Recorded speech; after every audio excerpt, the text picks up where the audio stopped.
After this short break, welcome back everyone. It's now time for panel 3 on an attractive tax environment and accommodating infrastructure for digital nomads. Our moderator now is Sana Shajarisales. Sana is an investment manager at Outsite, a leading operator in the hybrid co-living and hospitality sector. Outsite has over 5,500 digital nomad members worldwide and operates over 50 hotels across 5 continents and 30 cities, including 4 here in Madrid. Sana has an international experience. She worked for 5 years in the real estate fund industry. She spent 2 years in strategy consulting, and she is currently responsible for opening new markets and opportunities for Outsite in Europe, and the Americas. Sana, the floor is yours. Thank you very much, Gwen. Good afternoon, everyone. Thank you to our panelists for being here with us today. Just a small correction on the intro. We actually don't have 4 assets in Madrid yet. We really want to be in Madrid, but we're present in 4 cities in Spain.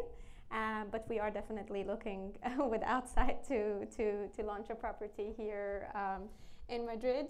Allow me to welcome our panelists here. We're with Araceli Martín. She's an entrepreneur with over 30 years of experience in the real estate and financial sector. She's the founder and the president of the Association of Shared Real Estate Spaces, Coword, which is now a reference player in the real estate sector in Spain. Then we have Valle Perez. He is a director at PwC Tax and Legal. He's a member of the Spanish Bar Association with more than 17 years of experience in tax advice to high net worth individuals and family businesses in Spain and abroad. And last but not least, we have Lodewijk Cuypers. He is the founder and head of rentals for Globexs, a global relocation and rental services company for expats, digital nomads, and companies that relocate staff. Lodewijk is also the honorary consul of Belgium in Valencia. Thank you very much for being with us here today. As we previously mentioned, we will be focusing more on the tax framework and the great infrastructure that Spain has to offer in terms of accommodation, for example, to digital nomads. I will be addressing the panelists so we can learn more about these 2 aspects in Spain. So let's start with Marcos. How is the current tax environment and broader political perception in relation to digital nomads in Spain? Okay, so well, basically I would say that the current broader political perception here in Spain is that we have different political parties, but most of them agrees that we need to make our economy attractive for this kind of collective and also, for entrepreneurship. And one of these changes that has been introduced recently, 2 years ago, is like an increase on the special tax regime for digital nomads. If they fulfill certain requirements, they may be eligible for an interesting and advantageous tax regime. And this is the one thing, the advantage point. But also, I have to say that we have like a complex tax system, right? Working at the level of a state, but also at the level of the autonomous regions. So we have several taxes which are partially transferred to the autonomous regions. And now we have like, I would say that the taxes at the a first order plan instrument for political parties in Spain, and they have different approaches depending if you are talking about more liberal and conservative parties have one vision, and more left-wing parties have another one. So we are having now good opportunities for nomad digital visas coming to Spain or interesting to come to Spain. But at the same time, I would suggest that whenever is interested to come here, need to have like a broader picture of our Spanish tax system, addressing not only the advantages, but also some other issues that have to be taken into consideration when you are planning to relocate to a country which have broader tax implications. Perfect. Thank you very much, Marcos. Lodewijk, from your side, given that you are more in touch with, let's say, smaller entrepreneurs and people that maybe relocate to Spain for a shorter amount of time, and you provide accommodation for them. What is your view on the topic? Well, first of all, thank you for inviting me today. I would like to say that Spain is a fantastic country to be a digital nomad. Okay, so it's a very welcoming country. I think most digital nomads come for the weather, but they don't stay for the weather. They stay for the people. It's a very welcoming environment. And also the political perception is shifting. I think in the beginning, the political environment wasn't really prepared for the digital nomad phenomenon. I think that all of a sudden the Spanish government, they realized that their tourists were staying longer and longer, and they were like, okay, what's going on? And then they finally realized, okay, this is Spain has become is such a great country for digital nomad or for remote workers, so we better provide them with the right infrastructure in terms of taxes. But let's not forget that Spain was not the first country in doing that, you know, because the digital nomad visa, I think it only exists, you know better than me, but it only exists since 2023 or something, only less than 2 years, while countries like Portugal, Malta, Croatia, they have the digital nomad visa in place since many years. So Spain has realized that, okay, there are so many people coming to this country, so we better make sure that we have the right infrastructure, and we better make sure that the people pay taxes. People that live here pay taxes. So Spain is a fantastic country for digital nomads or remote workers to move to. The political perception is positive. The people are welcoming foreigners with open arms. And I think finally the political framework is slowly getting into place and to look at the future.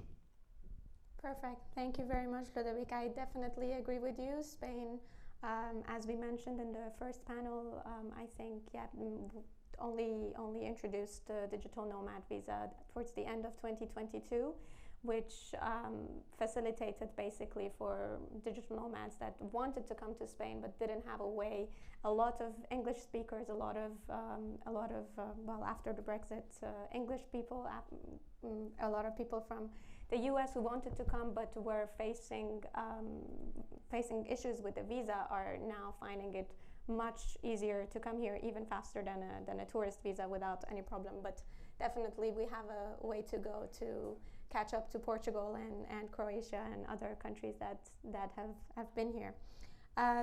Moving on to discuss what infrastructure currently is available for digital nomads. I'd like to take a moment and ask Araceli to define for us what co-living and co-working is. I think we spent a lot of time today talking about digital nomads, but we didn't really take a moment to discuss the various definitions that we all have in our minds. So okay, if you can tell us your interesting view question, Sana.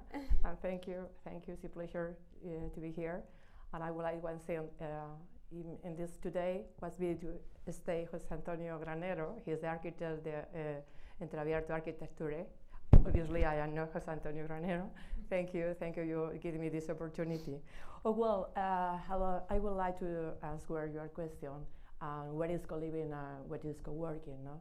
And co-working is a shared residence model that they combine the private space with common area. It's important. We have this concept, and he makes a great community in the residence. No, you can share different space, gym, co-working, or sharing activity, all in your own location. The key features of co-living are, one of them is the flexibility. One in the terms of option the rooms and the tender legal agreement. Another one is the service offering. No? And the last and more important is the difference for to living in a hotel or to living in a house or apartment tourist is the great ability to create a community. Then Then we have when you find talking co-working is the working space in common area where the people work. And you can find in the co-working has internet, has a main room, photocopier, and coffee, a place to take a coffee, no? And this is to me the more difference, no? Is the common area, the people living and the people working. And the digital nomad fits flexing the lifestyle in co-living because it's continued the relation with the community. Perfect. Thank you very much for this great and holistic definition. And perhaps Lodewijk, as someone that operates these spaces for digital nomads, you can tell us your view on what infrastructure you think is available in Spain for co-livers. Yeah. Yeah. The co-living and the term co-living, co-housing, room sharing, whatever, those are all relatively newer terms, and it's definitely something that was specifically created to give sustainable housing, or at least socially accepted housing, to digital nomads. I'm talking in the first place about co-living. Co-living is basically a concept of people, like-minded people living under the same roof, each with their own private spaces, of course, and with common areas that are usually specifically equipped and designed as co-living areas. Okay, but that's not enough. So you need to create as well in order to differentiate yourself from room sharing or room sharing, shared apartments, and the co-living. You need to create a community, okay, and that is the main point. And I'm sure in your company you know that better than anybody. So the difference between having a shared apartment and having a co-living is huge, okay. So it's a completely different mindset, and basically co-living is usually it's combined with a space of co-working. And when you're very lucky, there's also a gym, and there's also more laundry and more equipment. But it's always managed by a community manager. So it's always managed by a professional company, a professional community manager that tries to create a community of like-minded people living in the same roof. Okay, so that is basically what co-living is all about. And you see them popping up all over the place. No? Your company is expanding in that direction, my company as well. We just opened our second co-living. Basically we signed the contract today, so we're actually opening our second co-living in Madrid next month. And in Valencia, we've been doing that for years. So co-living is basically the way to go if we're thinking in a broader perspective of sustainable accommodation for digital nomads.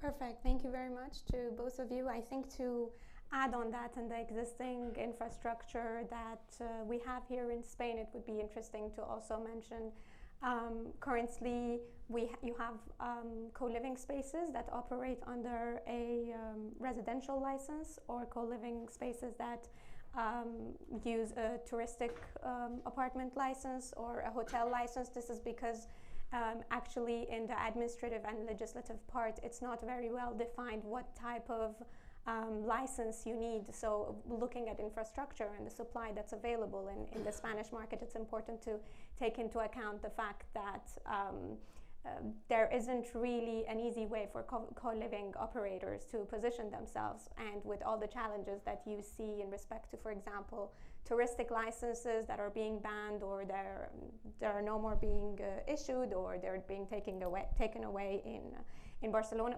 Catalonia, for example, or in Malaga. That is definitely a challenge that we are facing in terms of supply and in terms of infrastructure that us as operator, I'm sure you too, Lodewijk, are trying to find ourselves around it and see how we can cope with the market to continue our growth. Moving on to the best cities that you would recommend to co-livers when they are moving to Spain. I think we all agreed in the last panels as well that Spain's amazing for digital nomads. We have sun, we have great professional and personal life balance. But in terms of the cities, which ones do you think would be you coming would here, recommend? coming Spain, Exactly, Spain. exactly. Let's start with you, To Marco. start? Yeah. Okay. Well, I think I'm going to talk, about the difference between taxation here, because I think that many cities in Spain offers, a very good life standards and are very attractive, interesting, not only from cultural point of view, but also food is amazing as well.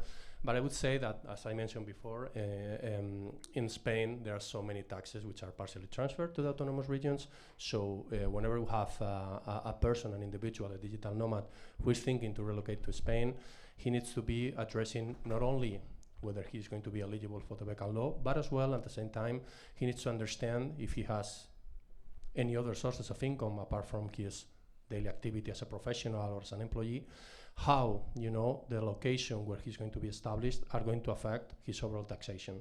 Because here in Spain, we have wealth tax, but this wealth tax is, there are some tax liabilities, tax abatements applicable in several autonomous regions. For example, in Madrid, you don't pay wealth tax.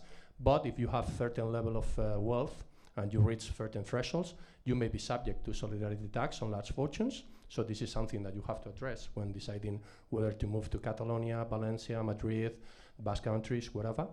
And also, my recommendation here is that if you also have implications in terms of potential wealth that you can receive upon transfer, inheritance or gifts, you also need to address that question as well, because again, this tax is also partially transferred to the autonomous regions, and there are huge differences between if you move to Spain or if you and you establish in Madrid, for example, or you establish in other regions, because there are significant tax abatements depending on the cases for ascendants, descendants, and spouses transfers upon inheritance and gift. So I would say that there are many places in Spain that are going to be very attractive, from lifestyle, but I think that the taxes are a really key issue as well that you have to address in advance whenever you are going to decide to establish in one region or another.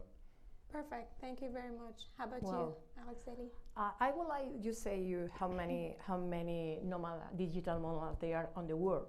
There are more than 35 millions around the world nomad digital, no? The key decide to the selection, no? This is 5 keys. One is the Wi-Fi, internet. Another one is community. Yes, very nice for them, the community, activity, transportation, and cost of life.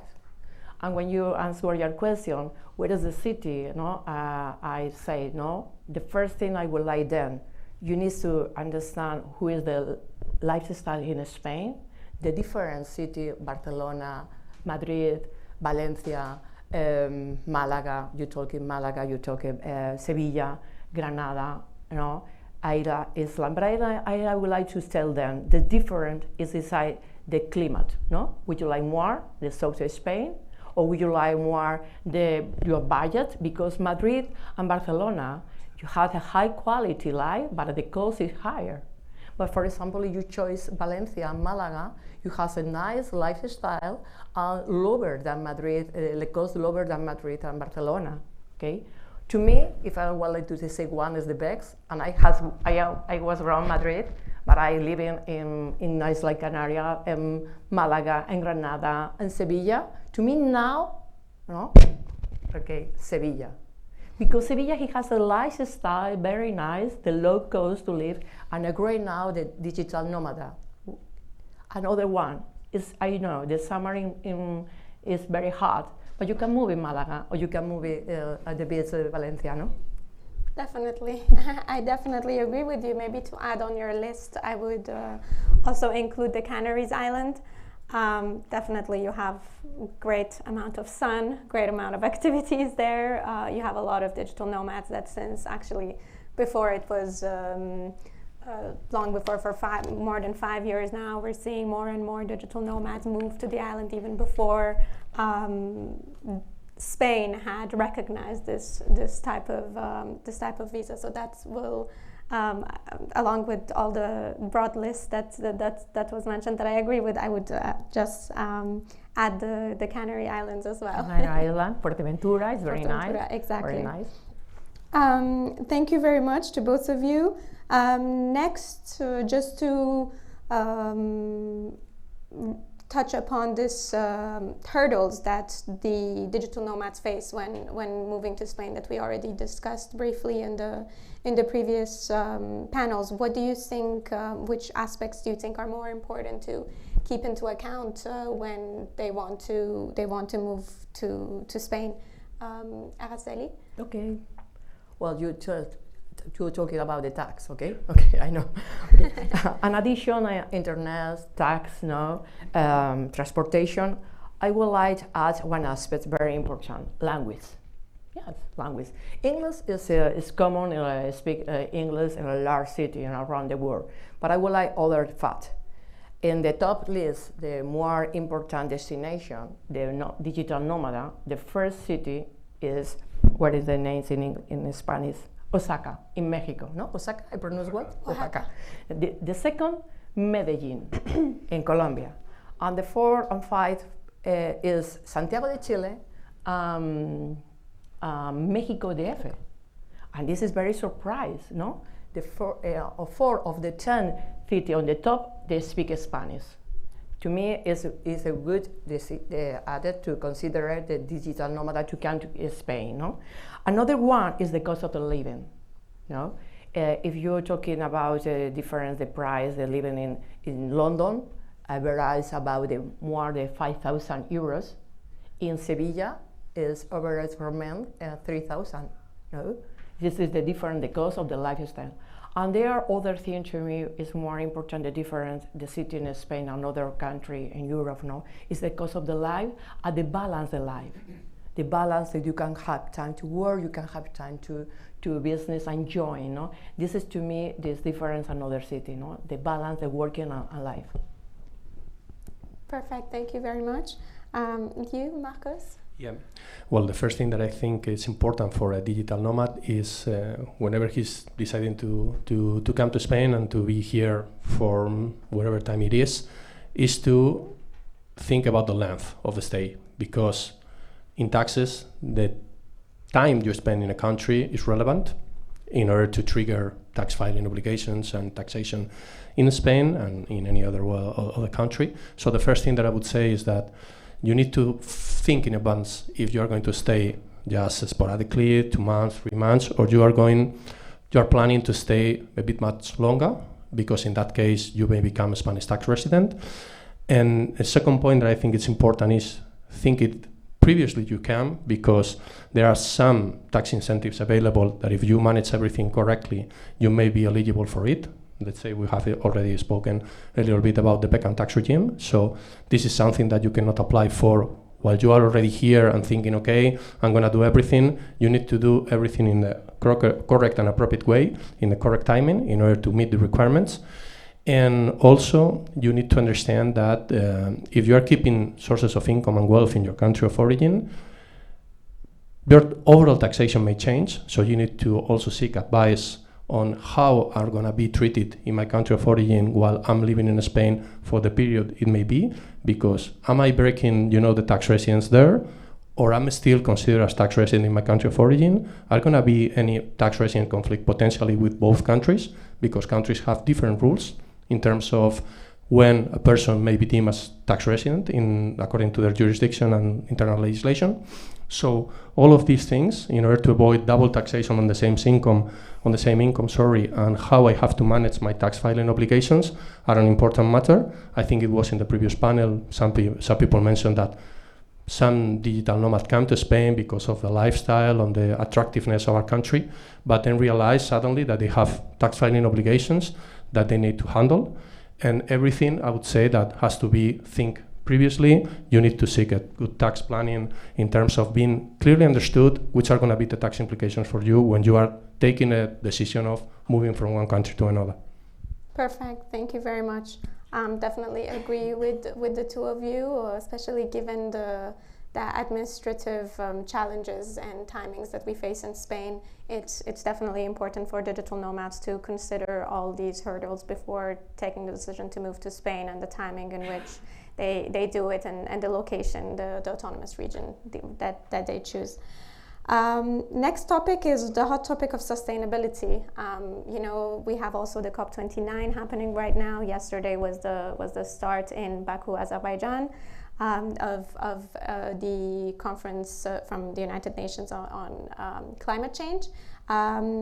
Looking at Spain, how do you think Spain is doing in terms of sustainability, and how sustainable is their current regime for digital nomads? Well, Spain now is a great country when you find the digital nomad lifestyle sustainability. You can see grown up in other cities, for example, Barcelona and Valencia, the transportation on the eco-friendly. It is one important for them. You can move it, we don't need a car, no pollution. I think it's one more important when you move in the digital nomad. I have another city, for example, Sevilla, is where you have the transportation and service. Cebici is the bici bike sharing system. Is a reference. Is the one more important. Valencia has a good place with the green space, like Sevilla, or for example in Barcelona you can find important co-working Cloudhouse, I write it, Cloudworks and Bed and House. They are focused on sustainability, and coffees and restaurants you offer serve organic food. The things who is the digital nomad, he like the organic food and think about them. Another city, for example, is when I talk you the green roofs, rain collection system, and other eco-friendly technology. And now the building, the architects, as Antonio think about who can make the different, the design, the architecture. Now he finds in this sustainable building. Another city, more Valencia is one of the on the top, and Barcelona and Sevilla. The transport is very important now. He like to, because the digital nomad they use car, and they like more bike. Definitely. Yeah. Thank you very much, Araceli. Lodewijk, how is your view on the topic? Well, sustainability is my favorite topic. Okay, and I give this a lot of thought because, in the first place, because I'm in the housing industry. Okay, my main job is rentals to digital nomads, so I'm on the front line. So I give, I'm obliged to give the topic of sustainability a lot of thought. Okay, I have several thoughts about this. First of all, there's the social sustainability. I think in the first panel today we already talked about that. Is that there's a lot of digital nomads here that do not integrate and have no whatsoever interest in learning the language. They live in their little expat islands. They go to the same bars. They only speak French or English, and they have no interest in learning Spanish. So that is a topic, and that is probably the reason why in some cities you see signs like Giris go home, and nobody wants to see that. But I think the social part of living abroad, especially as a digital nomad, is not to be neglected. The problem is that when we are talking about digital nomads, we must understand that most of them, they only come for 3 or 4 months, right? So there's not even tax implications is not even relevant, okay? Because you only need to pay taxes, I think, when you spend more than 6 months. So most of the people coming to Spain, they come with the mentality, okay, I'm gonna live in Spain for a couple of months. Or they say, listen, and that happens in my company a lot. So people rent an apartment or a co-living space for 1 month, and then they extend or they go. So they come, and most of them have no idea how long they're going to stay. And probably the only people that actually get to stay here are the people that find a girlfriend or a boyfriend and they decide to stay in Spain. But most of them are only here for a couple of months, so they don't really have an incentive of mingling with the Spanish culture. Okay, so they would go to like a bullfight thing and think it's typically Spanish, which is, of course, it's not, and they would go up applauding. So that is the social aspect. I think that's the biggest barrier for sustainability, and that is what people, digital nomads, refusing or being not interested at all in learning the language or integrating in the Spanish culture. That's the biggest barrier for me. And then secondly, there's the economical sustainability, and part of that is the housing. Okay, so we have a lot of. I understand that many people think that digital nomads drive up the prices of rental apartments. I can understand that, but I don't think that's the fault of the digital nomads. Okay, and this is a very important point that I want to clarify. When I talk with homeowners, obviously I am constantly looking for a portfolio of apartments that I want to rent to digital nomads or remote workers or whatever you want to call it. The apartment owners, they do not make more money with digital nomads than on the regular traditional rental market. And I think that's a misperception. The digital nomads pay much more money for the same apartment, but they only stay for a couple of months. And the apartment owner usually does not get more than 10 or 10.5 months a year occupancy. So the rental income is not double like what people say, like what people think. And on top of that, if you rent your fully furnished apartment and you pay all the expenses as an owner and you rent it to a digital nomad, it means that between two guests, between two residents, you have expenses. So you need to paint, you need to fix stuff. So the digital nomads apparently drive up the price of rental prices, but the main reason why owners choose to rent to digital nomads is not because they're going to make more money, because I think in the long run they don't. And I tell them, listen, you're not going to make more money. The reason why they rent to digital nomads is because they are afraid of squatters, ocupas, right? And the current laws, the housing laws in Spain, make it very difficult for homeowners to, they are not a lot. There's not a lot of protection for homeowners with the current laws. So the main reason why people do not want to rent their apartments to on the traditional rental market, but they specifically want to rent it to digital nomads, is because they are afraid of non-payment.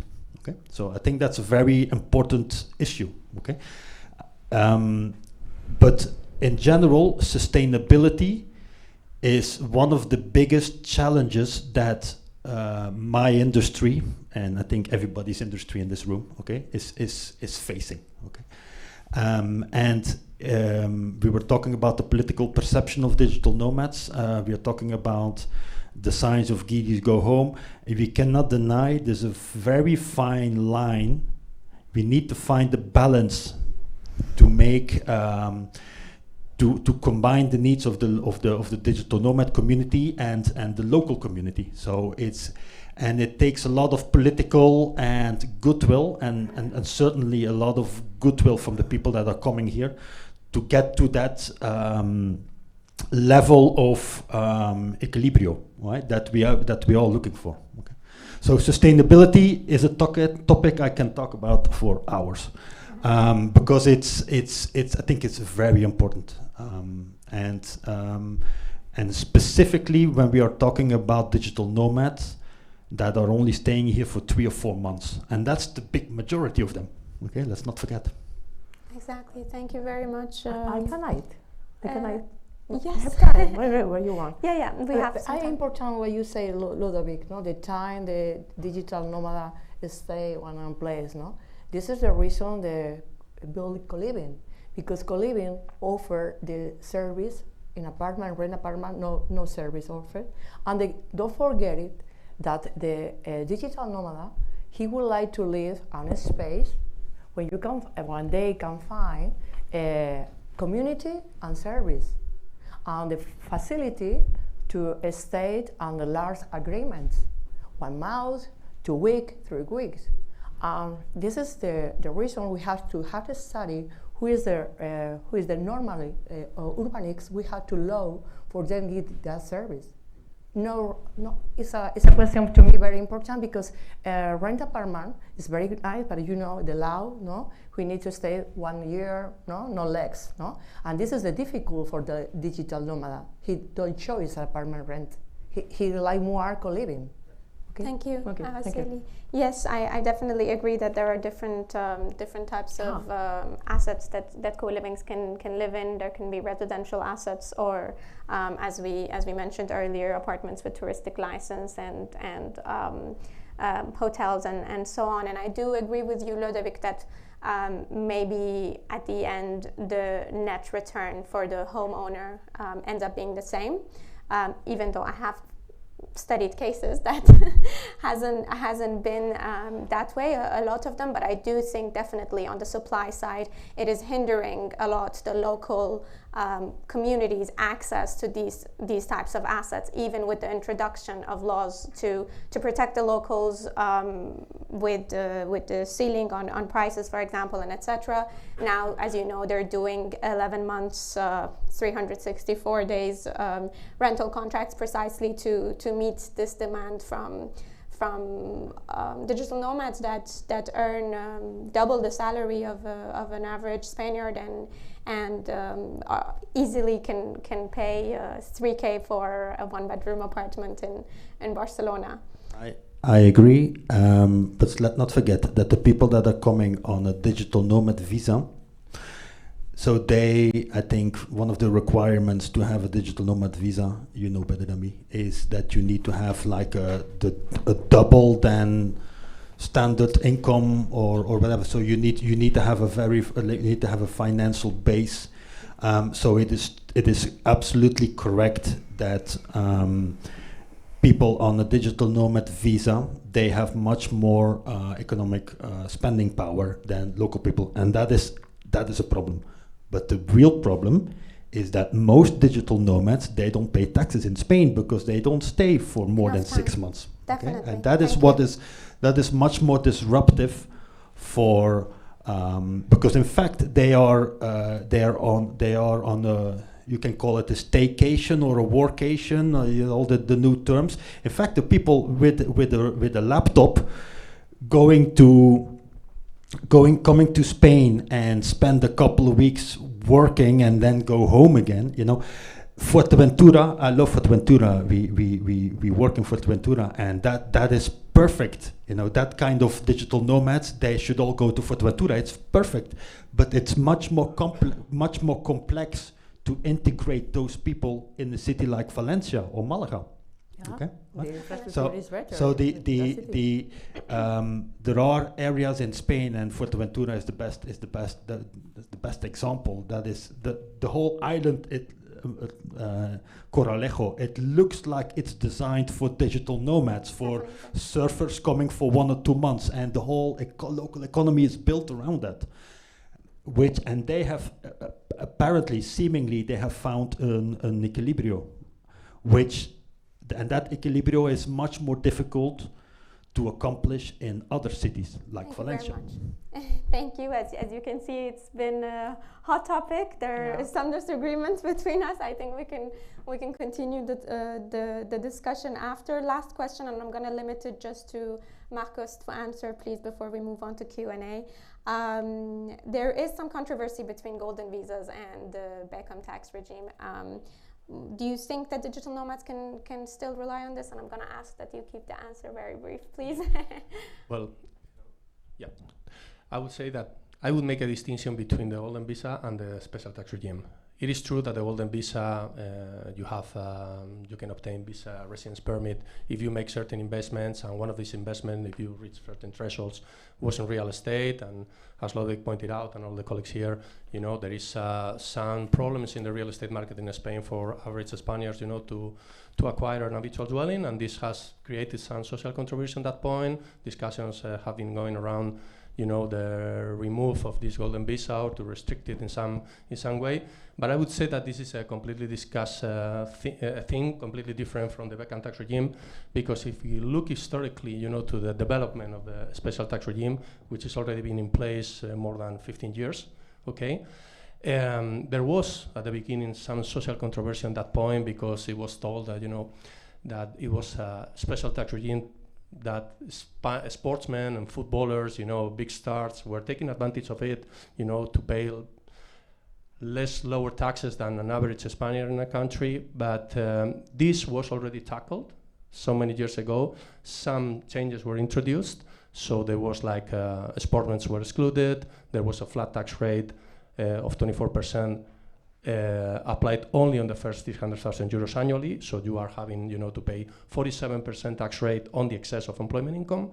And what we have seen in the last years is that the legislator has gone to increase the cases under which you are eligible for this regime to directors of Spanish entities, and in the last 2 years to 4 different cases.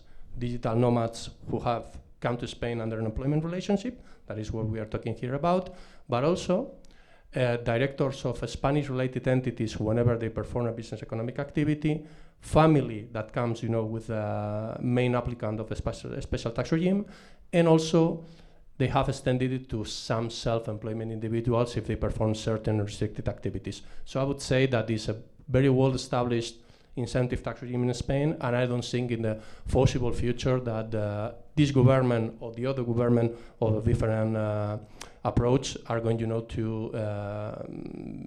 remove it or be making more restrictive. Perfect. Thank you very much. We have very little time left for Q&A, 2 minutes. If anyone has a specific question, I think we had one earlier on the tax implication for someone that was spending 186 days. It was what Lodewijk said. Exactly. They are staying in Spain. Yes, the problem. That they are staying in Spain in a very short period, so they even don't pay tax here, and they don't care, actually. So the problem is a 6-month resident here, new resident, a digital nomad, or already a tax resident, a Spanish tax resident? That's my question. I would like to add, digital nomad. If you're staying more than 6 months in the same place, you're not a nomad. Yes. You're an expat or an immigrant. Exactly. Yeah. And Marcus, do you think in terms I of... would just one thing, I think I fully agree with Lodewijk that, the length of the stay is very important. And in general terms, if you are going to stay here 2-3 months, wherever, it's very likely that you're not going to trigger any tax implications in Spain. But I would make only one distinction. That is, if you are coming from a country that has a double tax treaty in place with Spain, that is going to be the case. But if you are coming from a country which doesn't have a double tax treaty in place with Spain, if you apply the internal tax legislation, the Non-Resident Income Tax Act, and you are performing employment services physically within Spanish territory, you may be subject to taxation as a non-resident. In general cases, there are so many countries that has already double tax treaties in place with Spain, so I would say that the majority of the cases, as Lodewijk pointed out, very likely you don't have any tax filing obligations. But you normally needs to understand which is going to be the length of stay, which is the country you are coming from, and which is the application of the law. And if you are coming under an employment relationship with your home employer, it's also different from whether you are coming as a self-employment individual under a mercantile relationship. And also, you also need to understand what are going to be the implications for the employer if you have an employment relationship, because maybe we are not talking here about an international assignment. Probably you will have to the company registered here for social security system. You will have to pay contributions. So it's important, to see how many days you are going to stay here in a country, because the tax filing obligations and your overall tax exposure may differ significantly. Thank you very much, Marcos. I think we had one last question, but we don't have time. I don't know if we can take it off session. I have a stupid question.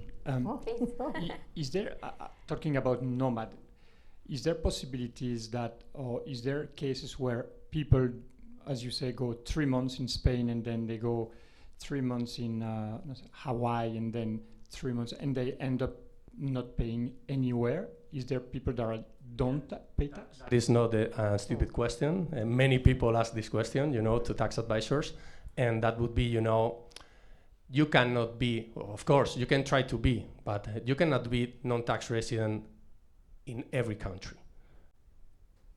Later, you're gonna have any tax authority of some country knocking on your door and saying, okay, you gotta be deemed as tax resident somewhere else, and it's gonna be in my country. So you need to take also, I'll put an example and very shortly. In Spain, if you are more than 180 days, you are a Spanish tax resident, but if you are less, sporadic absences are also computed as days actually spent in Spain, unless you prove tax resident somewhere else.